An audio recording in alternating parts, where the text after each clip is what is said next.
I play too many cell phone games. I've been playing one that's called Potion Punch, which is basically just making potions and selling them to people. And yeah.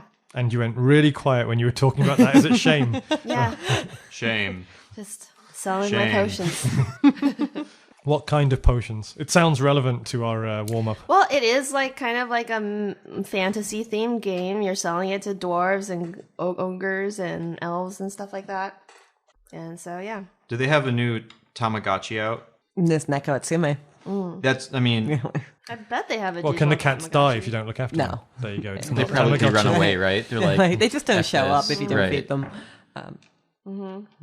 But there's new cats. There's a pirate cat that I'm excited to get. I remember when I was 12, my sister deleted my Tamagotchi off our computer, and I haven't spoken to her since. They had it on computer. Great, Yeah.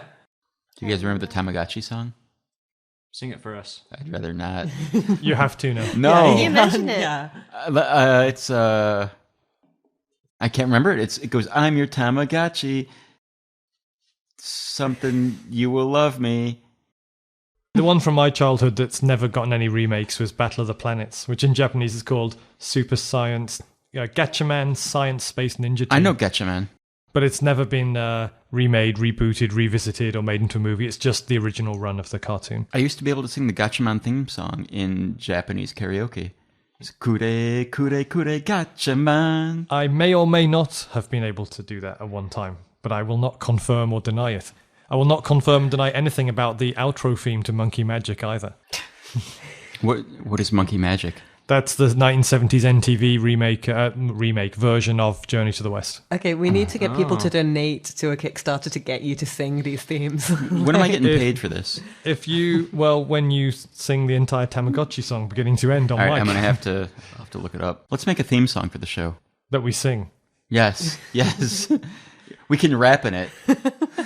Gotcha. It'll be like, Polly, hey, I'm Seyda. Polymorph Self. I'm Billicus. I'm Sochilicus.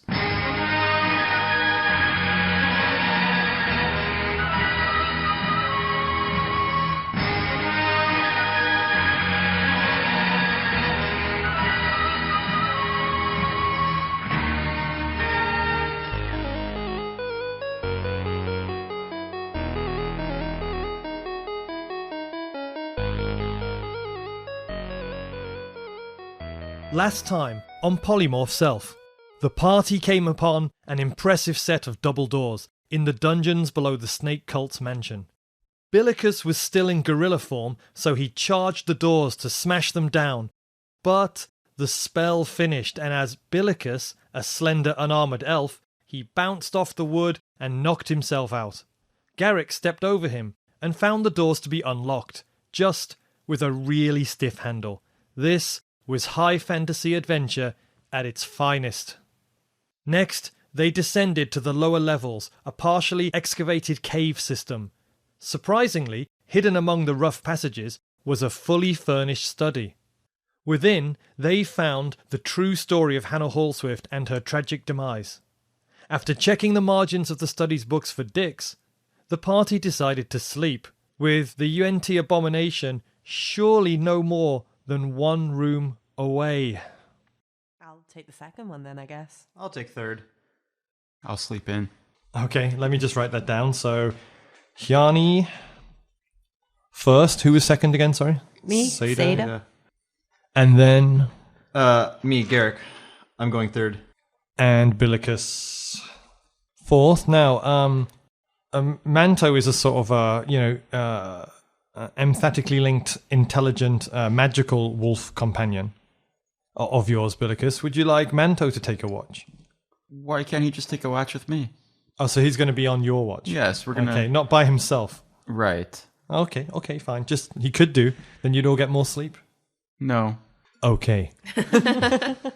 So, you all go to sleep. You have been, awake all day, and then all of the night you've been assaulting this mansion at midnight. You've gone through the grounds. You've arrived at the chateau. You found it was a illusory facade.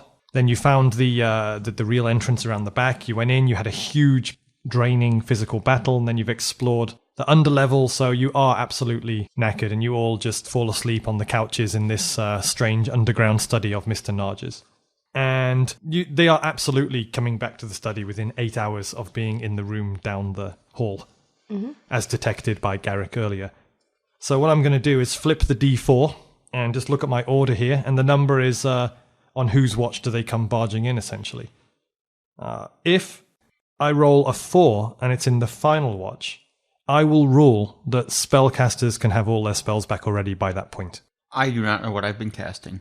Oh, I did Wild Shape. Yeah. But Okay. what I mean is the two spellcasters, you can absolutely have all of your charges and spells back if the interruption comes. But I'm an elf. Can't I just meditate for 4 hours and be okay? Good question, because in this podcast from the beginning, elves are Kikatharan winter elves, and they're not... This is a good time to bring this up for new listeners.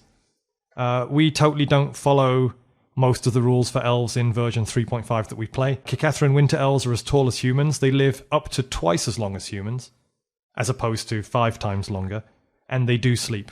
They don't trance. They're not like pixies who trance and live to be 900. They're more like the older, more traditional sort of Tolkien-esque idea of elves. But they're in our game world, winter elves, live to be between 150 and 180. So, just to clear that up. No trancing. I'm sorry.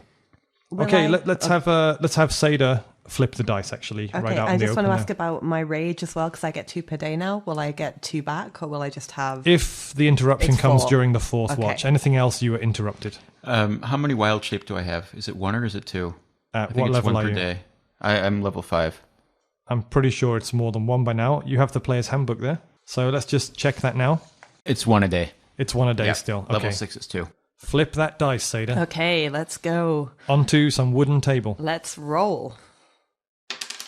It's a 2. So it comes during Seyda's watch. So apart from Seyda, you are inside the chamber, which is a large rectangular chamber under the ground, the 3rd level down in these kind of rough hewn sort of area, excavation area. Seyda, however, on a watch will of course be in front of the door out in the corridor. And at one point during your watch, you hear the unmistakable sound of one set of footsteps and one kind of strange shuffling, sliding noise coming down the hall towards you, but not yet broken out of the darkness at the end of the hall. So what's your preparatory action when you hear this coming? I run back inside and shake Hjani and say snakes. Hjani, you wake up to the sound of I just fell asleep. Snakes! snakes. Oh, you did just come off your watch, right? Come on. Snakes! All right. Snakes. Okay, so Seyda runs in and starts to wake everyone up. Seyda, Hjani, and me, representing whoever's coming down that corridor, are going to roll initiative. And I get +5 to my initiative, so here I go. 10 plus 5 is 15. I get +7. 18 plus 7 is 25. And I get +5, so 19 plus 5 is 24. Okay, so here's what happens. Something is about to come through the door. You'll all be awake, and the order will be Seyda and Hjani, who are awake on watch and woken up first, then whatever comes in the door, and then Garrick and Billicus and Manto as you come around. The door, which is still open, gets filled with a huge, bulky shape, a Yuan-Ti abomination, which looks like it's like a cobra, which the top half of its body is upright, and the bottom half is sort of coiled and slithering on the floor to sort of prop it up. It has the huge sort of cobra wings by its head that flare out. Its head is just a snake's head. However, it has 2 muscular humanoid arms sticking out of its upper body below where the head is. One holds a huge gleaming scimitar, the other a shield. It's obviously sentient and highly intelligent. And between the part which curves onto the floor and its head, it's like a foot bigger than you guys. And its trunk, its body is thick as your bodies. It's really big. At its full, if it rears up to its full possible upright height while, balancing itself on the ground, it could be up to 8 feet tall. Behind it in the corridor, you see Mr. Narja sort of skulking back there. But when he sees you guys, you just see him sort of like disappear back off the way he came. So this hulking thing is right in the door frame right now. And what is Seyda's action? And I got to warn you, anything other than an immediately stated action or a question in this situation means that you dither and lose your action. I take a swig of my last bark skin potion, and can I do another action as well? No. I swig my bark skin potion. So you now get +2 to your AC, right? Yep. Bringing it to 22. 22. Okay, Hjani. I say there's more than one way to skin a snake, and then unleash a rapid mini shot. So it should be +8 to 2 longbow draws, and so 4 arrows. Yep, so rapid shot allows you to take 2 shots from your bow, and your other advanced feat, mini shot, allows you to knock 2 arrows at the same time. What is the penalty you take for the rapid shot? So -2. So my attack bonus is usually +8. So +10. So it becomes +8. Okay, so you unleash the first double shot.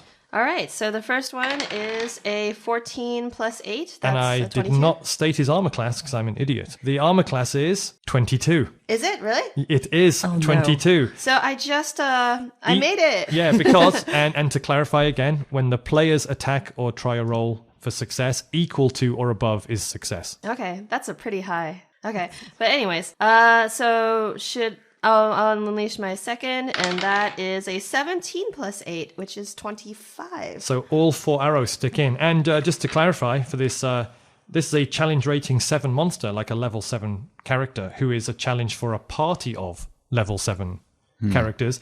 And his scales and his body of this monster already start off by giving him +10 to base dexterity. Dang.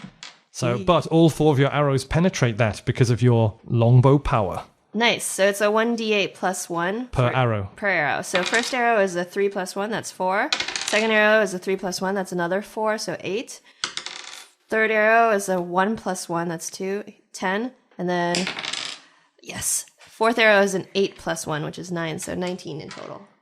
4 arrows rip through his amazing sort of like, he's a magical monster, essentially, scaly protection for 19 points of damage. Good start, bringing it to his action. He casts Mass Fear on the room, which is a fear spell that requires a will save of 18, difficulty class 18. We start with Elaine, and Elaine's will save is what? +1. So it's 1d20, you add 1, you've got to get 18 or equal. All right, let's try this. 15 +1, 16. Oh, Flip 1d4. 1d4. 4. You are affected by fear for 4 rounds. Let's go to Seyda. Mine is +3 to will saves. I rolled a 12, +3 is 15. Flip a 1d4. Oh. 2. You are affected by fear for 2 rounds. Billicus, what's your willpower save? My willpower save is 9. Okay. I got a 15 + 9 is 24. You are unaffected by the fear spell. Garrick, All right. what's your will save value? My will save value is 6. 17 + 6 is 23. Okay, so you are also Unaffected. unaffected. And what's Manto's will save? Manto's will save. Manto, your faithful white wolf companion. I don't like how you keep asking about Manto. Right. Yeah, this is... Yeah, here disembodied he is. voice. Why do you want to know about Manto so much? I don't exist. +1. Okay, make the save. Manto is also affected. Manto got a 2 + 1 is 3. Flip a 1d4. 1. Manto is affected by fear for 1 round, which brings us to Billicus. I'm going to cast Call Lightning. That's at level 5. That means you can do 1 lightning bolt a round for 5 rounds. So the first round, he has to make a reflex save for half damage, right? This is what you all see, okay? The roof of this chamber and the corridor disappear, and you see a kind of firmament, like a sort of night sky full of dark clouds projected magically above you, as if the ceiling doesn't exist anymore and this chamber is sitting out on a stormy night. And the clouds start to radiate with electric power, and bolts of lightning start raining down, and one of them drops right on the UNT Abomination's head at Billicus's command. For how much damage? 3d6. 3d6 points of damage. Okay, roll the damage, and then I'll see if he can make a saving throw also. 3 + 3 + 2 is 8. 8 points of damage. And his reflex save is +7. What's the difficulty class of your spell? It's a 3rd level spell, right? Yes. So here's 3rd level spell. Looking across the spell save DC, 16. So he has to get 16 or above, and he has +7. I'm rolling now. 4 + 7. He fails, so he takes all 8 points of damage, bringing the total damage up to 27 from you guys. Garrick, I cast Soundburst. you cast Soundburst. So roll d8. 1 + 1. Oh, no, there's no plus. One d8 sonic damage, so just one. Okay, you blast him with a piercing, screeching, magical noise from your fingertips. And it affects him for 1 point of damage. I said that dramatically so you don't feel too disappointed. He has a little bit of tinnitus for the rest of his life. Yeah. That brings us back into the order of Hjani and Seyda. Seyda first. However, this is the first round of Seyda being out of it with fear.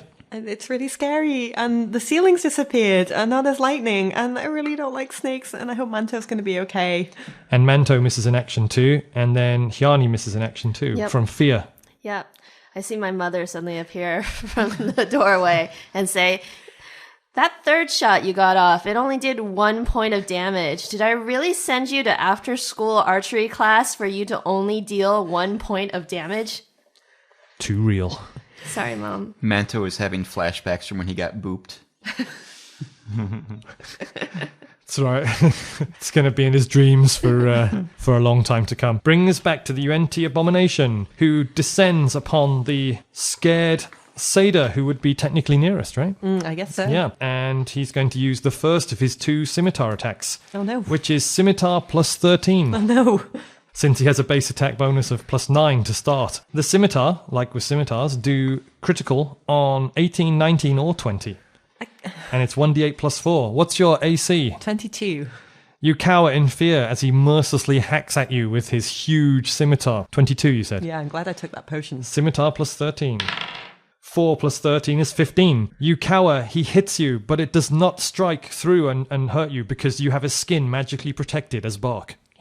That Hulk Hogan skin. So he takes his second swipe.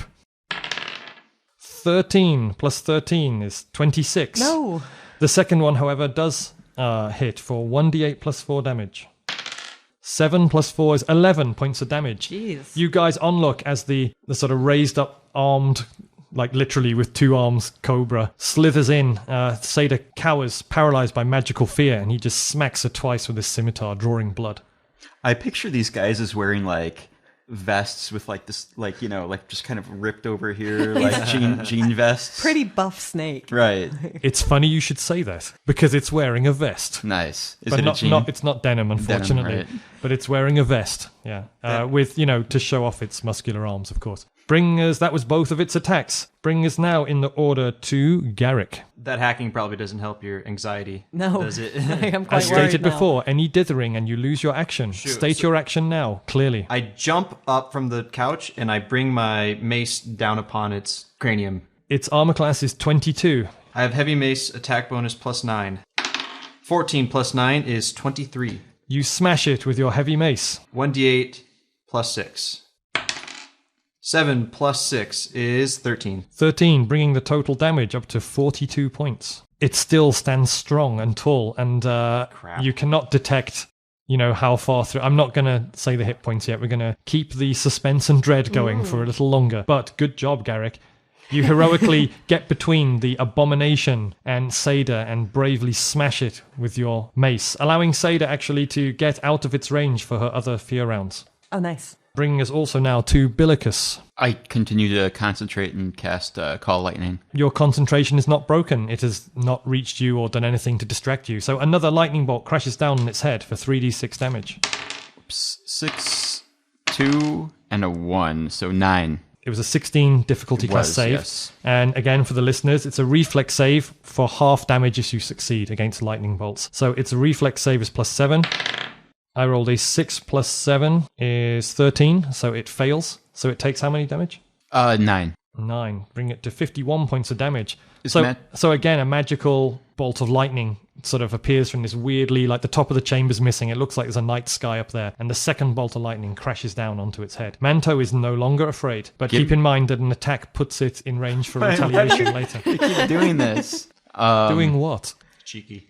What does Manto do? Quick. Get him. Okay, its AC is 22. Manto has bite plus... Bite plus 4. Okay, go for it, Manto. Oh, wait, no, I'm sorry. Yeah, bite plus 4. What was his AC again? 22. 22, Jesus. He got a 1. A natural 1. Yes. Manto will definitely be the choice of retaliatory strike next round if we get that far. So Manto jumps up, he fails, and lands on his back, belly exposed in front of the abomination. Which brings us back to Seyda's action. Seyda loses the second of her 2 rounds of fear. So next round, you'll be fine. You know what? I'm not so fearful anymore. I'm starting to be a little bit angry. I might be having a... Oh. You're almost out of there. And Hjani, you now are 2 through the 4. You are still afraid. Okay, so my mom's face appears on the snakehead, and she goes, "What is this, a dog? What did I tell you about bringing vermin into the house? Do you know what we do to vermin?" Oh my god. I tried to vocalize the chills going around the room as the DM. Now it's back to the UNT abomination, who is definitely going to strike back at Manto with one of its 2 attacks. Because it's intelligent, and it will definitely fight all the people engaging it. For example, Garrick as well. Just for example. Because you and Manto are the ones standing next to it. Hjani was a ranged attack, to be clear. Yes. So I will split the 2, right? I will split the 2. So first of all, what's Manto's AC? 16. Okay, Scimitar plus 13. Jesus. 15, no critical hit. 15 plus 13 is 28. So Manto is hit for 1d8 plus 4 points of damage. 4 plus 4 is 8 points of damage. Manto is sliced by the scimitar. How many hit points does Manto have, by the way? I have no idea. 1,000. So he's well safe then. Seriously? He's 24 and he's down to 16. 24, okay. And Garrick, what's your AC? 17. The second scimitar blow comes around. Scimitar plus 13. 6 plus 13 is 19. It's a hit. Ow. And I rolled a 6 plus 4 is 10 points of damage. Oh. No. Bringing us to Garrick's action, actually. That hurt. Now I'm going to hurt you. Mace on the face. Go. AC 22 to beat. All right. I rolled a 5 plus my attack bonus 9, which is 14. So you smash the mace into him. It fails to impact through his thick, magical, scaly hide. Billicus, you still have concentration and at least 3 more. Call lightning. Okay, the third lightning bolt smashes down onto him. 3d6 damage. So 4 and a 5 and a 3. So 12. 12. He'll try his save. He has to beat 16. He has plus 7. He rolls a 2. Plus 7 is 9. He fails to dodge and takes all 12, bringing the total damage up to 63 points of damage. You see the glint of fear in an intelligent creature's eyes. Manto has an attack. He's going to attack. This could go the opposite way the DM was imagining it. AC 22. He has a bite He plus has a 4, bite right? plus 4. He got a 2 this time, so that's twice as good as I rolled last time. 100% improvement. He fails to bite him. Bring us to Seyda, who regains her senses. You know what? I'm tipping the scales. I'm going to rage. I'm so mad. You rage, which means you swap... I lose 2 off my AC. Right. So that takes me back down to my usual 20 because I took the potion. Clever. And then I can't remember what else happens. Plus 2 to everything. Isn't it written down the back of your sheet or something? Possibly, yes. Maybe. Rage 2 no, it just says rage 2 per day. Okay. Billicus, if you'll open the player's handbook, it's in character classes barbarian. I thought we went through this and I made a note. I made a note of telling you, right? And then you didn't write it down. I didn't write it down. Yeah. I think Okay, Manto dies for sure then. I was really mad. She can't read, so I can read. it would stand up. Is that canonical? She can't write. I took a perk and I'm literate. It says on my feet, literate. I says can what? read. It says literate on my sheet. I can read. I don't have that. Because you can already read. Did you find it? No. That's barbarian. Hang on a It's second. barbarian. somewhere there. Class skills. Probably around the illustration. Rage. Read it You out, get man. plus 4 bonus to strength. Ooh. Plus 4 bonus to constitution. Plus 2 morale bonus on will saves. And then just minus 2 penalty to armor class. You increase your hit points by 2 points per level until you fall out of your rage. What does that make your strength? My strength is now 20, Up from where? up from 16. So you used to have plus 3. Yeah. And now you have plus 5. Plus 5. So yeah. it's a plus 2 to hit and damage. And she gets this for... An extra plus 2 to your hit and to your Plus damage. 2. And then I get extra 2 per level, so I get an extra 2 times 6 is 12 hit points. 12 hit points more. Yeah. Temporarily. So yeah, if you write it down in those terms, you can remember it easily. And okay. this is, I don't know how much you want to keep track of this, but it's also 3 rounds plus her constitution modifier. My 5 rounds. Okay. that you stay raged no matter what because you're in a rage. Yeah. And then once it's over, she gets fatigued, which has some penalties. You rage. I'm so mad. No one even laughed at my snake pun. I said tipping the scales. A snake has scales. And I'm going to hit the snake with my greatsword. I took notice of it. Thanks. Hey, no turning back time. You didn't. You did not. No, you didn't. In my head. So I actually didn't get it. I didn't either. I thought you were just saying it literally. Right. Yeah, it's Because like, we're all idiots. Go. Yeah. AC 22. I have plus 12 to my greatsword now. And I rolled a 20. Ooh. Natural 20. Roll again. So mad. Plus 12. Yeah, 13 plus 12 is 25. So you scored an automatic on the first one, and then you succeed the second time, turning it into a critical hit, which means double damage on the greatsword. Yeah. That's 2d6 plus 4. 2 and 5 is 7, plus 4 is 11, times 2 is 22. Is 22, bringing the total amount of damage up to 85.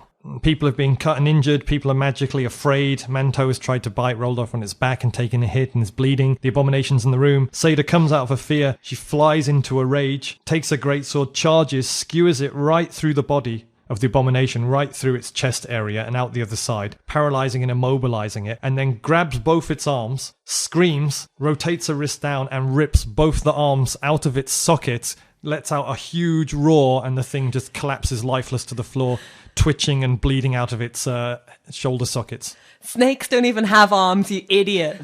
I'm still in fear though. Now you're scared of her. It's died. The magic, dissipates, and you are no longer afraid. Oh, my mom's face just slowly fading. Goes, looks what your friends did to me after all I've done for you. Now I'm kind of afraid. It is defeated. But you did see. I thought he was de-armed. You did see Seyda. Only Seyda saw that Mr. Narja was there, and he'd run back down the other way I run after him. in a rage. In a rage. Billicus, your action. I'm going to tend to Manto. Garrick. I'm going to run down the hallway as well. I run down the hallway. Excellent. Hjani. Yeah, I'm slapping my face while running down the hallway. Okay, the three of you run down the hallway, come out of the end of the hallway into a large cavern, which has been partially excavated and squared off. So, like, the first half is like a huge hall. The second half is like a natural cave. You find, like, tools and stacks of things and tables, like a temporary construction office almost. But you also find Mr. Narja sitting at a kind of quite nice antique table, which looks very out of place down there, with a huge treasure chest behind him. And he very calmly folds his arms and just waits for you. And as you approach, because Mr. Narja is he's an abomination, a half-blood and a pure blood. So he's the one who looks most like a human, as Hjani and Seyda may remember. That he looks like a human, but if you get closer, he's got a few detectable greenish tinge and scales on his skin, a forked tongue and snake eyes, but the rest of his body looks human. And he sort of holds his hands high as you approach near in a kind of I surrender thing. And he says, okay, you have found me. You have won. I will tell you anything you need to know and give you anything in the contents of this box. Congratulations to you. I charge at him with my greatsword. Okay, he sort of closes his snake eyes and just hopes for the best, essentially. I'm so mad. I've still got plus 13 to my roll. Yes, sure, you can do whatever you like, because it's Dungeons and Dragons. Let's, although if you succeed, this will technically you'll be unable to continue the entire next 2/3 of the story because of your knowledge gap, but let's keep going. We'll that's just figure me it out thinking. some other way. Right, Yeah, I'm sure we'll that's me. stumble Hey. our way through it. You have got a couple of books with all the information, Yeah. to be honest. Okay, and he does deserve it. I raise my hand to wave to him because I've never met him. And as I raise my hand, she charges out to murder him. His armor class is 17, but he's just sitting there making no effort to fight, so you get +4. So plus 4 on top of my plus... All your abilities. Oh my What is that in total? So I have plus 13 with my rage, and then plus 4 is 13, 14, 15, 16, 17. +17 to beat his 17. So you can only miss on a natural 1. 17 to greatsword. I rolled a 9. A 9, so that still hits because that's lots more than 17. What's the total? Why are you doing this to I'm her? going to have to count it out. You're not in the room, Billicus. What's the total? Why are you doing this to her? 26. You hit. What's the damage? 2d6. Actually, I forgot with attacking the snake, I get +2 to my hit as well. So it's 2d6 plus 6. That's 2 and a 3 is 5 plus 6 is 11. 11 points of damage. You knock him out of the chair like taking a golf swing, a drive essentially. Goes tumbling across the floor, bleeding out of a huge gash across his side and shoulder. And he just curls up into a ball and shivers. And he just says in his hissy voice, "Wait, I have so much to tell you." Stop hitting me. Can I hit him again? I've got my second It's move. Garrick's action.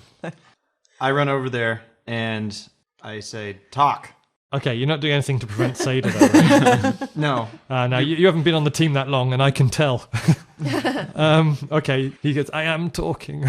Well, quick, before she kills you, Hjani. tell me everything. I go, Seyda, look, Banto's okay. Guys, Manto's not looking too good. I don't see Manto. I can't see him. He's still with Billicus. I'm still mad. Banto's over there. Banto's over there. Squirrel. Okay, as a DM, I've heard all those actions and have decided that none of them prevent Seyda's rage. So let's go to your second. Can I cast my spell to cure Manto? Oh, while when you're I'm- back in the room. Yeah, okay. Yeah. Sure. Let me resolve this action first, and we'll Okay. go back and give you a bunch of stuff. Fantastic.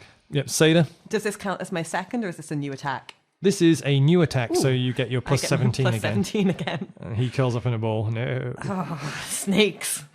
I thought Seyda was the one who didn't want to be evil. 14 plus... oh, now I'm even more mad that he's called me evil. 14 plus 17 is... 7 plus 16... I don't know. Lots. 31? Is it 31? Roll the dice for the damage. 2d6 plus 6. 6 and 6 is 12 plus 4, 12, 13, 14, 15, 16. Okay, you run up, continue your barbarian rage, you stand above him, and just in a flurry of blows, you just murder him and dice him up into snake pieces, and the whole floor around you is just a massive pool of red blood, body parts, torn clothes, and crushed eyeballs, and then you sort of jump up and down on the pieces over and over again until all that's left is a kind of like a huge spilled bowl of soup. He shouldn't have called me evil and just been a dick. I ruffle through his pockets. So They don't exist anymore. Garrick's comment, then we cut back to Billicus. who was that? That you just killed? He was kind of a evil snake guy, so I guess he kind of deserved it, though. It did sound like he was trying to tell us Yeah, something. I was hoping for at least a little bit of information. Well, apparently we're just really bad at getting information out of people Yeah. before we kill them. He was That's what we know. a major NPC with a much larger part to play in the upcoming story. I use the past tense for that quite confidently. But you know what? I'm a great DM, so I'm going to roll with it. Cut Andy back was to... up. Andy was up all last night, like writing this guy's story and everything. and this morning, yeah. And let's... I'd love to ask his friends about him one day. Maybe he has Yeah. a son. Does he have a twin brother? Well, I don't really need the notes anymore, but let's go to... Hey, no, it's... this is, listeners, the wonder of Dungeons & Dragons. It's a magical place where anything can happen. Let's go to Billicus. You are back, and you said you want to... I just wanted to cast Cure Light Wounds on Manto. You do that. What damage does Cure Light Wounds? It's 1d8 plus 1 per level, so 1d8 plus 5. Roll the dice. 5 plus 5 is 10. Manto is restored of 10 points of damage. So he's okay.